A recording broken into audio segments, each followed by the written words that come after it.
السلام علیکم ورحمۃ اللہ وبرکاتہ۔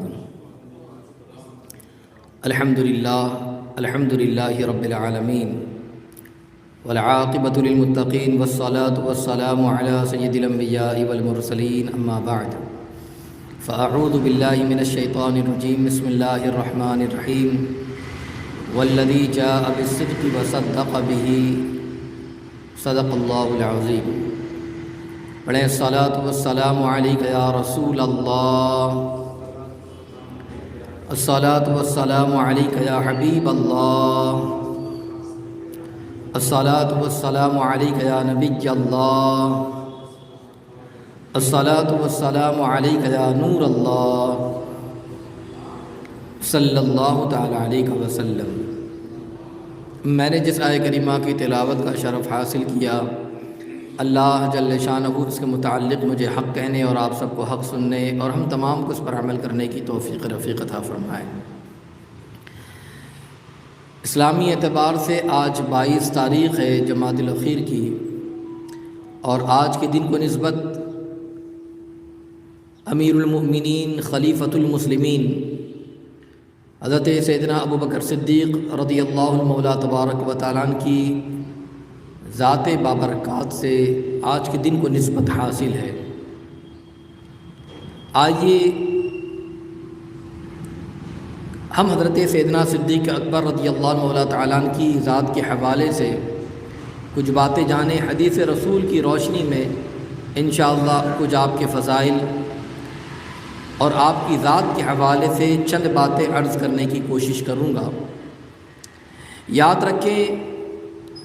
کہ امیر المؤمنین سیدنا ابوبکر صدیق رضی اللہ عنہ مولا تبارک و تعالیٰ عنہ کی شان اور آپ کی عظمت یہ ہے کہ مردوں میں اسلام قبول کرنے والوں میں سب سے پہلے اگر کوئی موجود ہے تو حضرت ابوبکر صدیق رضی اللہ عنہ مولا تبارک و تعالیٰ عنہ جنہوں نے سب سے پہلے اسلام کو قبول کیا۔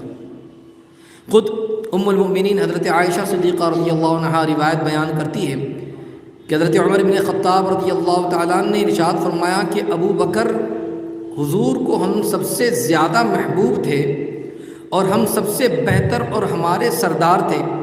بلکہ فرماتے کہ آپ گفتگو کرتے رہتے، یہاں تک کہ فرمایا کہ مردوں میں سب سے پہلے اسلام قبول کرنے والے اگر کوئی ہے تو حضرت سیدنا ابو بکر صدیق رضی اللہ عنہ مولا تبارک و تعالیٰ نے۔ اس بات کا اندازہ لگائیے کہ اسلام ابتدائی دور میں قبول کرنے والے بلکہ سب سے پہلے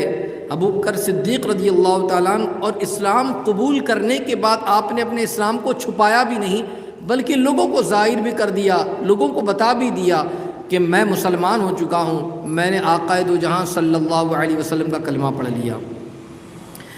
حضرت ابو یحییٰ رضی اللہ تعالیٰ عنہ سے روایت ہے، بیان کرتے کہ انہوں نے حضرت مولا علی رضی اللہ تعالیٰ عنہ کو قسم اٹھا کر یہ کہتے ہوئے سنا کہ حضرت ابوبکر کا لقب صدیق اللہ تبارک و تعالیٰ نے آسمان سے نازل فرمایا ہے، کیونکہ آپ کی والدہ کا خود بیان ہے کہ جب ابوبکر صدیق پیدا ہوئے تھے تو میں نے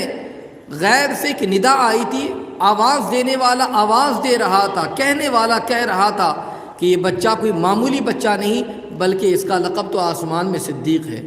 تو آسمان سے یہ لقب صدیق کا آپ کو میسر آیا، اور پھر بیان فرماتے ہیں حضرت عبداللہ بن زبیر بیان کرتے ہیں کہ حضرت ابوبکر صدیق رضی اللہ تعالیٰ عنہ حضور کی خدمت میں حاضر ہوئے تو آپ نے ارشاد فرمایا تم اللہ رب العزت کی طرف سے آگ سے آزاد ہو، بس اسی دن سے آپ کا لقب عتیق پڑ گیا۔ تو صدیق آپ کو کہا جاتا ہے، یہ لقب آپ کو آسمان سے ملا، اور پیارے آقا علیہ الصلوۃ والتسلیم نے آپ کو جو لقب عطا فرمایا یعنی تم آگ سے آزاد ہو یہ کہہ دیا، اس کے بعد سے آپ کا لقب عتیق پڑ گیا۔ تو یہ شان آپ کی ہے، یہ مقام آپ کا ہے کہ اسلام قبول کرنے والے آپ، صدیق آپ کا لقب، عتیق آپ کا لقب، اللہ اکبر۔ اور پھر اب ہماری ذمہ داری کیا ہے؟ آقا علیہ السلام نے حضرت سیدنا صدیق اکبر رضی اللہ عنہ کی شان کو بیان کرتے ہوئے جو ارشاد فرمایا، حضرت سہل بن سعد رضی اللہ عنہ بیان کرتے ہیں کہ آقا دو جہاں نور مجسم صلی اللہ علیہ وسلم نے ارشاد فرمایا ابو بکر سے محبت اور ان کا شکر ادا کرنا یہ میری امت پر واجب ہے، یہ ہم پر واجب قرار دیا کہ ہم سیدنا ابوبکر صدیق سے محبت کریں، ان سے عقیدت رکھیں، ان کا شکر ادا کریں، ان سے لگاؤ رکھیں، اس لیے کہ جب سارے کے سارے لوگوں نے انکار کیا تھا، اس موقع پر تصدیق کرنے والی اگر کوئی ذات تھی تو ابوبکر صدیق رضی اللہ عنہ کی ذات تھی۔ اور آپ نے اسلام کے لیے اتنی قربانیاں پیش فرمائی ہے، مال کے ذریعے، جان کے ذریعے، تمام کی تمام چیزوں کا نذرانہ آپ نے پیش کیا، حتیٰ کہ اسلام کو فروغ دینے کے لیے آپ نے بڑی قربانیاں پیش فرمائی۔ اس لیے ہمیں چاہیے کہ آج اسلام جو ہمیں آسانی کے ساتھ جو میسر آیا ہے، یاد رکھیے قربانی حضرت ابوبکر صدیق رضی اللہ تعالیٰ عنہ کی۔ ہمیں جو چاہیے کہ ابوبکر صدیق رضی اللہ عنہ سے محبت بھی کریں اور ان کا شکر بھی ادا کریں، بلکہ محبت اور شکر ادا کرنے کو واجب قرار دیا کہ حضرت ابوبکر صدیق کی محبت اور ان سے عقیدت اور ان کا شکر ادا کرنا میری امت پر واجب ہے۔ اور اسی طریقے سے آپ اس سے بھی اندازہ لگائیے کہ شان ابوبکر صدیق کتنی عظیم ہے۔ خود میرے آقا علیہ الصلوۃ والتسلیم ایک مقام پر ارشاد فرماتے، حضرت ابو سعید خدری رضی اللہ تعالیٰ راوی ہے، جس کا مفہوم ہے میرے آقا علیہ السلام نے فرمایا کہ ہر نبی کے 2 وزیر آسمان والوں میں سے اور 2 وزیر زمین والوں میں سے، ہر نبی کے 2 وزیر ہیں۔ اور پھر اس کے بعد آقا علیہ السلام ارشاد فرماتے، پس آسمان والوں میں میرے جو 2 وزیر ہیں وہ حضرت جبرائیل اور حضرت میکائیل ہے، اور زمین والوں میں جو 2 وزیر ہیں اس کی طرف میرے آقا علیہ السلام نے فرمایا وہ ابو بکر و عمر ہے۔ تو اس سے بھی آپ اندازہ لگائیے کہ ان کی شان اتنی بلند و بالا ہے کہ حضور نے زمین والوں میں اپنا جن کو وزیر بنایا وہ حضرت ابوبکر صدیق رضی اللہ عنہ مولا تبارک و تعالیٰ کو بنایا ہے۔ تو اس سے آپ جو حضرت ابوبکر صدیق رضی اللہ تعالیٰ عنہ کی عظمت کا بھی آپ اندازہ لگا سکتے ہیں، آپ کے مقام اور مرتبے کا بھی اندازہ لگا سکتے ہیں۔ اور اسی طریقے سے حضور علیہ الصلوۃ والتسلیم نے مزید حضرت ابوبکر صدیق کی شان کو بیان کیا۔ حضرت عبداللہ ابن عمر بیان کرتے ہیں کہ ایک دن آقا دو جہاں صلی اللہ علیہ وسلم گھر سے باہر تشریف لائے۔ جب مسجد میں آپ داخل ہوئے، گھر سے باہر تشریف لائے اور مسجد میں جب داخل ہوئے تو اس دوران حضرت ابوبکر صدیق اور حضرت عمر رضی اللہ تعالیٰ عنہ آپ کے ہمراہ تھے، یعنی ایک طرف حضرت سیدنا صدیق اکبر اور ایک طرف حضرت عمر فاروق اعظم رضی اللہ تعالیٰ عنہ۔ تو آقا علیہ السلام کی دائیں جانب حضرت ابوبکر صدیق اور دوسرے بائیں جانب، تو آقا علیہ السلام نے ان دونوں کے ہاتھ کو پکڑا ہوا تھا، اور آقا علیہ السلام اس طریقے سے مسجد میں داخل ہو رہے تھے کہ ایک طرف حضرت ابوبکر صدیق کا ہاتھ تھاما ہوا تھا، پکڑا ہوا تھا، ایک طرف حضرت عمر رضی اللہ عنہ کا ہاتھ پکڑا ہوا تھا، اور اس طریقے سے آپ مسجد میں داخل ہو رہے تھے۔ تو آقا علیہ السلام نے اس موقع پر ارشاد فرمایا تھا، جس کا مفہوم ہے کہ ہم قیامت کے روز اسی طریقے سے اٹھائے جائیں گے، یعنی قیامت کے روز بھی میرے ایک طرف ابو بکر ہوں گے تو دوسری طرف عمر ہوں گے، اور اس طریقے سے ہم اٹھائے جائیں گے۔ آپ اس سے اندازہ لگائیے کہ حضرت ابوبکر صدیق رضی اللہ عنہ مولا تبارک و تعالیٰ کی شان کتنی بلند و بالا ہے، آپ کا مقام کتنا عرف والا ہے، اور آپ کی عظمت کے حوالے سے آقا علیہ الصلوۃ والتسلیم نے کس طریقے سے آپ نے بیان فرمایا ہے۔ تو اس سے ہم اندازہ لگا سکتے ہیں کہ آپ کا مقام بہت ہی بلند و بالا ہے، آپ کی رفعت بہت ہی بلند و بالا ہے۔ اور اسی طریقے سے جب بہادری کی بات آ جائے، اسلام کے طور پر قربانی کا جذبہ، بہادری کا جذبہ، اللہ اکبر، امت میں سب سے بہادری کی بات آ جائے تو پھر یاد رکھیں کہ حضرت محمد بن حنفیہ رضی اللہ عنہ بیان کرتے ہیں کہ ایک مرتبہ انہوں نے فرمایا کہ میں نے اپنے والد حضرت علی کرم اللہ تعالی وجہہ الکریم سے میں نے دریافت کیا کہ آقا علیہ الصلوۃ والتسلیم کے بعد سب سے بہتر کون ہے؟ آقا علیہ الصلوۃ والتسلیم کے بعد سب سے بہتر امت میں کون ہے؟ تو مولا علی کرم اللہ تعالی وجہہ الکریم نے اس موقع پر جو جواب عطا فرمایا تھا، فرمایا ابو بکر۔ سبحان اللہ۔ تو اس سے حضرت ابوبکر صدیق کی عظمت کا اندازہ بھی لگ سکتا ہے، اور آقا علیہ الصلوۃ والتسلیم کے بعد سب سے بہتر کی بات جب مولا علی سے پوچھی گئی تو حضرت علی کرم اللہ تعالی وجہہ الکریم نے حضرت ابوبکر صدیق کی جانب اشارہ کیا، اور حضرت مولا علی کرم اللہ تعالی وجہہ الکریم نے ایک مرتبہ جب صحابہ سے دریافت کیا تھا، اے لوگو تم بتاؤ لوگوں میں سب سے زیادہ بہادر کون ہے؟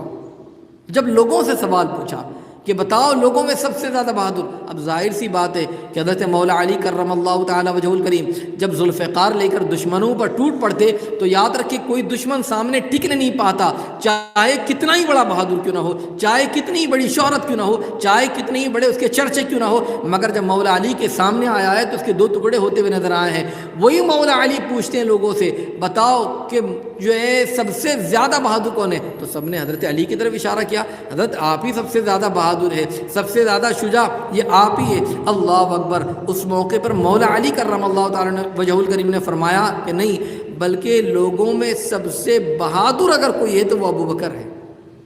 سبحان اللہ. اور اس کی وجہ یہ بھی بیان کی گئی کہ جنگوں کے اندر حضرت ابوبکر صدیق رضی اللہ تعالیٰ حضور علیہ الصلوۃ والتسلیم کے ساتھ ساتھ ارد گرد رہا کرتے کہ دشمن آپ پر حملہ نہ کرے. آپ کے خیمے پر آپ پہرہ دانی کیا کرتے، باہر آتے تو کبھی حضور کے آگے ہوتے، کبھی پیچھے ہوتے، کبھی دائیں کبھی بائیں. وجہ یہ رہتی کہ میں حضور کے آگے اس لیے جا رہا ہوں کہ کہیں ایسا نہ ہونے پائے کہ دشمن تیر چلائے تو حضور کو لگ جائے اور تکلیف پہنچ جائے، یا دشمن کبھی پیچھے آ جاتے اور پیچھے سے اس طریقے سے ڈھال بن جاتے کہ کہیں ایسا نہ ہونے پائے کہ دشمن اگر پیچھے سے حملہ کرے تو حضور کو تکلیف پہنچ جائے. تو گویا کہ حضور علیہ الصلوۃ والتسلیم کے اعتراف میں رہتے اور اس طریقے سے پہرہ داری بھی کیا کرتے. اور پھر رات کا وقت آ جاتا تو خیمے کے باہر رہ کر جو ہے وہ حفاظتی طور پر جو ہے وہ اس طریقے سے رہ کر حفاظت کیا کرتے، پہرہ دانی کیا کرتے تھے. حضرت مولا علی فرماتے کہ سب سے زیادہ بہادر اگر کوئی ذات ہے تو حضرت ابوبکر صدیق رضی اللہ عنہ مولا تبارک و تعالی کی ذات ہے. تو آپ اس سے عظمت سیدنا صدیق اکبر رضی اللہ عنہ مولا تبارک و تعالی کا اندازہ لگا سکتے ہیں. اور پھر اس طریقے سے امت پر رحم کرنے کا معاملہ آ جائے، شفقت کا معاملہ آ جائے، مہربانی کا معاملہ آ جائے، الفت و محبت کا معاملہ آ جائے تو اس کے موقع پر حضرت انس سے جب روایت ہے کہ آقا علیہ الصلوۃ والتسلیم نے امت پر مہربانی کے حوالے سے جو ارشاد فرمایا، اس موقع پر میرا آقا علیہ السلام نے فرمایا جس کا مفہوم ہے کہ میری امت پر سب سے زیادہ رحم کرنے والے اگر کوئی ہے تو وہ ابو بکر صدیق ہے. تو آپ اس سے بھی حضرت ابوبکر صدیق کی عظمت کا اندازہ لگا سکتے ہیں کہ آپ عبادت و بندگی کیا کرتے، ساتھ ہی ساتھ میں امت پر مہربانی کا معاملہ ہو، امت پر شفقت کا معاملہ ہو تو حضرت ابوبکر صدیق رضی اللہ تعالیٰ اس میں بھی آگے آگے آپ کو نظر آئیں گے، پیش نظر آئیں گے. بلکہ آج ہم قرآن مقدس کو پڑھ رہے ہیں. قرآن مقدس پہلے ایسا کتابی شکل میں نہ تھا، بلکہ تو بعد میں کتابی شکل دی گئی. پہلے تو کچھ آیتیں ہڈیوں پر لکھی ہوئی، کچھ پتوں پر ہے، کچھ کسی ورق پر، کہیں کہاں لکھی ہے. گویا کہ اس طریقے سے الگ الگ جگہوں پر قرآن مقدس کی آیتیں تحریر تھی. سب سے پہلے قرآن کو جمع کرنے والے اگر کوئی صحابی ہے، اللہ اکبر، تو حضرت مولا علی کرم اللہ تعالی وجہ الکریم اس بارے میں بیان کرتے ہیں کہ آپ نے ارشاد فرمایا قرآن مقدس کے حوالے سے کہ سب سے زیادہ اجر پانے والے یہ ابو بکر ہیں، اور بیان کرتے کہ انہوں نے سب سے پہلے قرآن مقدس کو جمع کیا اور 2 جلدوں میں کیا. یعنی اس طریقے سے مختلف طور پر جمع کر کے جو ہے آپ نے قرآن مقدس کے نسخے کو تیار کیا اور 2 بڑی جلدوں کے اندر سب سے پہلے قرآن مقدس کو آپ نے جمع کیا. تو سب سے پہلے قرآن کو جمع کرنے والے حضرت ابوبکر صدیق رضی اللہ عنہ مولا تبارک و تعالی کی ذات گرامی ہے. آج یہ اتنا بڑا امت پر احسان ہے کہ ہم قرآن مقدس دیکھ رہے ہیں. آج جو ترتیب سے دیکھ رہی ہے حضرت عثمان غنی رضی اللہ تعالیٰ کے دور میں اس طریقے سے ترتیب پائی اور یہ شکل اختیار کی، مگر سب سے پہلے الگ الگ جگہوں سے کلیکٹ کرنا، ساری آیتوں کو جمع کرنا اور آیتوں کو جمع کر کے آپ نے رکھا اور مکمل طور پر آپ نے جو جمع فرمایا حضرت سیدنا صدیق اکبر رضی اللہ عنہ مولا تبارک و تعالیٰ نے اپنے دور میں کیا. اسی طریقے سے اسلام کے لیے قربانی کا جذبہ، اسلام کے لیے جانثاری کا جذبہ، اسلام کے تئیں اس طریقے سے اپنا سب کچھ قربان کرنے کا اگر جذبہ کسی کے اندر سب سے زیادہ تھا تو حضرت ابوبکر صدیق رضی اللہ عنہ مولا تبارک و تعالیٰ کی ذات گرامی. آج دیکھیں دین کے حوالے سے، مذہب کے حوالے سے اگر ہمارا اور آپ کا معاملہ ہو تو ہمارا اور آپ کا معاملہ یہ ہوتا ہے کہ ہم یہ سوچتے ہیں کہ اگر کہیں 100 روپیہ دیے تو ہماری جیب سے کم ہو جائیں گے، پھر ہمارا کیا ہوگا، کس طریقے سے گھر چلے گا، کیا معاملہ ہوگا. دین کے حوالے سے ہم بہت زیادہ اس پر سوچتے بھی ہیں. حالانکہ وہی انسان اپنے اعتبار سے اپنی ذات پر لاکھوں خرچ کر دیتا ہے، شادیوں میں برتھ ڈے منانے میں ہزاروں خرچ کر دیتا ہے، اس پر سوچتا نہیں، مگر جب دین کے معاملے میں دینے کی باری آ جائے تو پھر انسان سوچتا ہے، غور کرتا ہے اور سوچتا ہے کم ہو جائے گا۔ مگر قربان ابو بکر صدیق رضی اللہ عنہ کی عظمت پر دین پر جان نثاری کا جذبہ، مال کو قربان کرنے کا جذبہ اگر آپ کو دیکھنا ہے تو آپ اس سے سماعت کریں کہ حضرت ابو بکر صدیق جب اسلام لائے تو اس وقت آپ کے پاس، آپ کے گھر میں 40,000 درہم موجود تھے آپ کے پاس، جب اسلام آپ نے قبول کیا تھا۔ لیکن جب آپ مکہ مکرمہ سے ہجرت کر کے پیارے آقا نور مجسم صلی اللہ علیہ وسلم کے ساتھ مدینہ طیبہ کی جانب آپ رواں دوا ہوئے، آقا علیہ السلام نے جب اپنے ساتھ لے جانے کے حوالے سے فرمایا، تو جب آپ مکے سے ہجرت کر کے آپ ہجرت فرمائے اور مدینہ طیبہ کی جانب آپ نکلے تو اس موقع پر فرمایا کہ آپ کو صرف 5,000 درہم تھے، یعنی بقیہ جو رقم تھی وہ ساری کی ساری رقم کو اس تھوڑے سے مدت کے اندر آپ نے دین کو فروغ پہنچانے کے لیے، اسلام کو ترقی دینے کے لیے اور غربا اور مساکین کی مدد کرنے کے لیے، غلاموں کو آزاد کرنے کے لیے، گویا کہ ہر اعتبار سے آپ نے مال کو خرچ کیا، مال کو خرچ کرتے رہے، یہاں تک کہ ہجرت کے وقت آپ کا صرف 5,000 درہم مال کا ایک حصہ آپ نے دین کے لیے، بلکہ اتنا ہی نہیں، اللہ اکبر، اگر دین کی راہ میں قربانی کا جذبہ اگر آپ کو دیکھنا ہو، اسلام کے تئیں قربانی کا جذبہ اگر آپ کو دیکھنا ہو تو اللہ اکبر، آقا علیہ السلام نے ایک مقام پر ارشاد فرمایا، حضرت ابو ہریرہ خود اس بات کے راوی ہے جس کا مفہوم ہے، فرمایا کہ کسی کے مال نے مجھے اتنا نفع نہیں دیا، خود میرا آقا فرماتے ہیں اتنا نفع نہیں دیا جتنا ابو بکر کے مال نے دیا ہے۔ صحابہ بیان کرتے ہیں کہ آقا علیہ السلام حضرت ابو بکر صدیق رضی اللہ تعالیٰ عنہ کے مال میں اس طرح تصرف فرماتے تھے جس طرح اپنی ذاتی مال میں، یعنی کوئی اپنا مال ہو اور وہ خرچ کرے تو جس طریقے سے اپنے ذاتی مال میں انسان تصرف کرتا ہے، بالکل آقا دو جہاں صلی اللہ علیہ وسلم جو ہے حضرت ابوبکر صدیق رضی اللہ عنہ مولا تبارک و تعالیٰ کے مال میں اس طریقے سے تصرف فرمایا کرتے، اور آپ نے دین کے لیے اپنے مال کو قربان بھی کیا۔ اور قربانی کی ایک مثال آپ اس روایت سے سماعت کر لیں تاکہ آپ کو پتہ چل جائے گا کہ آپ نے دین کے لیے کس طریقے سے مال کو قربان کیا۔ اللہ اکبر۔ حضرت زید اپنے والد حضرت اسلم سے روایت کرتے ہیں، بیان کرتے کہ میں نے حضرت عمر رضی اللہ عنہ مولا تبارک و تعالیٰ کو فرماتے ہوئے سنا کہ میں آقا دو جہاں صلی اللہ علیہ وسلم نے صدقہ دینے کا حکم ارشاد فرمایا۔ اب فرماتے کہ اس حکم کی تعمیل کے لیے میرے پاس جو مال تھا، میں نے کہا کہ اگر میں ابو بکر سے کبھی سبقت لے سکتا ہوں تو آج میں سبقت لے سکتا ہوں، میں اپنے مال کو اللہ کی راہ میں خرچ کر دوں گا، اور آج میں ان سے نیکیوں کے معاملے میں، رائے خدا میں خرچ کرنے کے معاملے میں، اچھائیوں کے معاملے میں آج میں آگے بڑھ جاؤں گا، آج میں یہ مجھے چانس ہے، آج موقع مجھے ملا ہے اور میں سبقت کر جاؤں گا۔ اللہ اکبر۔ فرماتے کہ میں نے جو کچھ میرا مال تھا وہ سارے کے سارے مال کو جمع کیا اور ان مالوں کو دو حصوں میں نے تقسیم کیا، آدھا مال ایک طرف، آدھا مال دوسری طرف۔ فرماتے کہ وہ آدھا مال، نصف مال لے کر میں بارگاہ رسالت مآب صلی اللہ علیہ وسلم میں حاضر ہوا۔ آقا دو جہاں صلی اللہ تعالی علیہ وسلم نے فرمایا، اے عمر اپنے گھر والوں کے لیے کیا چھوڑا ہے؟ اللہ اکبر۔ میں نے عرض کیا یا رسول اللہ صلی اللہ علیہ وسلم اتنا ہی مال ان کے لیے بھی چھوڑایا ہوں جتنا میں نے لے کر آیا، میں اتنا ہی مال، کیونکہ میں نے مال کے دو حصے کی، ایک حصہ حضور آپ کی بارگاہ میں اور ایک حصہ اپنے گھر والوں کے لیے چھوڑ کر آیا ہوں۔ اللہ اکبر۔ اور دل میں سوچ رہا تھا کہ آج میں سبقت لے جاؤں گا۔ اتنے میں حضرت ابوبکر صدیق رضی اللہ عنہ مولا تبارک و تعالیٰ جو ان کے پاس تھا وہ سارا کے سارا اثاثہ، وہ سارا کے سارا مال لے کر بارگاہ رسالت مآب صلی اللہ علیہ وسلم میں حاضر ہوئے۔ آقا علیہ الصلوۃ والتسلیم سے آقا علیہ الصلوۃ والتسلیم نے فرمایا، اے ابو بکر اپنے گھر والوں کے لیے کیا چھوڑا ہے؟ اللہ اکبر۔ تو انہوں نے عرض کیا، میں ان کے لیے اللہ اور اس کا رسول صلی اللہ علیہ وسلم چھوڑ کر آیا ہوں، یعنی اپنے سارا مال جتنا کچھ تھا وہ سب کے سب حضور آپ کی بارگاہ میں حاضر ہے، گھر والوں کے لیے اللہ اور اس کا رسول چھوڑ کر آیا ہوں۔ حضرت عمر رضی اللہ تعالیٰ نے جب اس منظر کو دیکھا تھا تو آپ فرماتے کہ میں نے دل میں کہا میں ان سے کسی شے میں آگے نہیں بڑھ سکتا، کسی شے میں سبقت نہیں کر سکتا۔ تو اس سے آپ اندازہ لگائیے کہ دین پر عمل کرنے کا جذبہ، رائے خدا میں خرچ کرنے کا جذبہ اور اللہ اور اس کے رسول کی رضا حاصل کرنے کا جذبہ آپ کے اندر کس قدر تھا اور آپ نے کس طریقے سے قربانی پیش فرمائی ہے۔ تو آقا دو جہاں صلی اللہ تعالی علیہ وسلم سے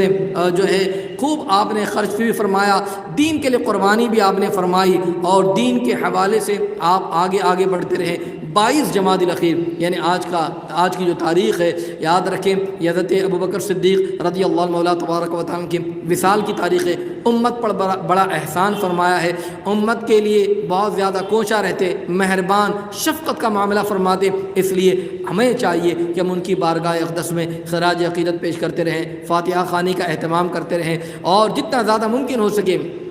ان سے محبت کو اپنے اوپر لازم کرے، اسی میں کامیابی اور کامرانی ہے، اور ان کے نقش قدم پر چلے، انشاءاللہ اس جہان میں بھی کامیاب ہوں گے، اس جہان میں بھی کامیاب ہوں گے۔ تو سیدنا صدیق اکبر رضی اللہ تعالیٰ سے محبت، ان سے عقیدت رکھیں، ان سے محبت کرتے رہیں، ان کے فرامین پر عمل کرتے رہیں، ان کے نقش قدم پر چلتے رہیں، انشاءاللہ کامیابی اور کامرانی میسر آئے گی۔ اللہ تعالیٰ ہم تمام کو سیدنا صدیق اکبر رضی اللہ عنہ مولا تبارک و تعالیٰ کا صدقہ عطا فرمائے، اور مولا تبارک و تعالیٰ ان کی محبت میں جینے مرنے کی توفیق عطا فرمائے۔ استغفر اللہ العظیم الذی لا الہ الا هو الحی القیوم واتوب الیہ وما علینا الا البلاغ المبین۔ السلام علیکم ورحمۃ اللہ وبرکاتہ۔